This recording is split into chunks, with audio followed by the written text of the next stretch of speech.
Welcome to this lecture series on macroeconomic textbook by Carlin and Soskice. The goal of these videos is not to simply walk you through the textbook. Instead, we are here to build bridges.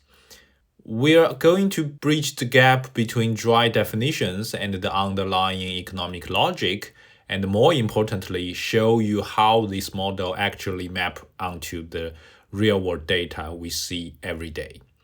Our aim is to move beyond mechanical learning and help you think like a macroeconomist. Let's get started with empirical data. We begin with the opening of this macroeconomic textbook. This chapter establishes the empirical context, the real-world foundation for the theoretical model we'll build later.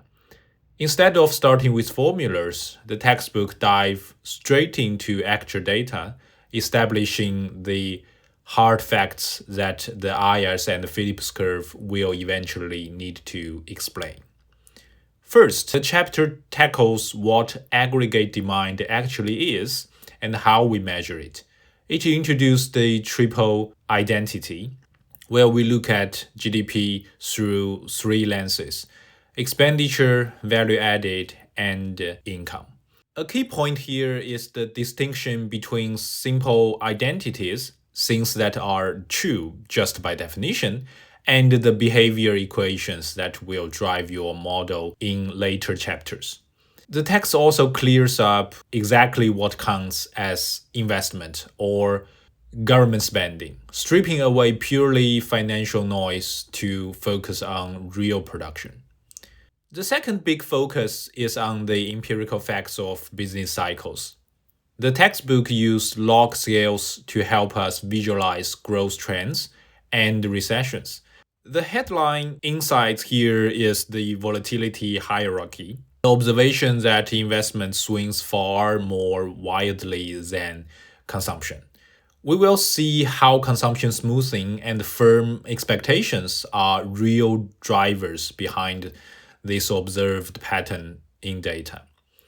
Finally, the chapter applies those tools to UK economy. It highlights just how much consumption drives UK GDP and explains the long-term upward drift in government spending through what's known as Baumol's cost disease. By the end of this stretch, our empirical map is set. This data provides the essential why behind the theoretical shifts we'll explore in the next section on IS curve. Okay, that brings us to the first point I'd like to expand on. The textbook begins with the demand side. To frame this, we should distinguish between supply side, where value originates, and the demand side, where that value ends up. In reality, they are intertwined. Demand triggers production, and production generates the income that fuels demand.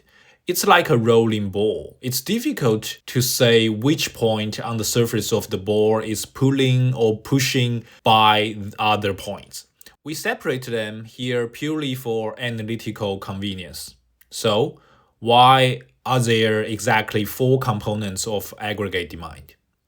To understand this, we need to trace where any produced value can go. First, produced value can be used up or enjoyed immediately. That's consumption. Whether it's a meal you eat or a taxi ride you take, the value is exhausted upon use. It cannot be reused for future production. This makes consumption the final destination of economic output. Second, produced value can be kept for facilitate future production. That's investment. Instead of being consumed today, this output is retained as capital. Think of machinery, factories, or inventory. Investment is essentially the economist's method of setting aside current resources to generate more value tomorrow. That is why, in macroeconomics, investment is fundamentally linked to capital formation. It also explains why we don't count buying stocks or depositing money as investment in this context. Those are financial transfers, not the creation of real productive capital. Third, the state can claim a portion of production to provide public services. That's government spending. Whether the government is purchasing hardware like aircraft or hiring civil servants to provide administrative services, this represents the public sector's demand for the economic output. Finally, produced value can be sent abroad to satisfy the needs of the rest of the world. That's net exports. When we sell a car to someone in another country, that is our production meeting foreign demand. We subtract our own imports to find the net contribution of global trade to our domestic production.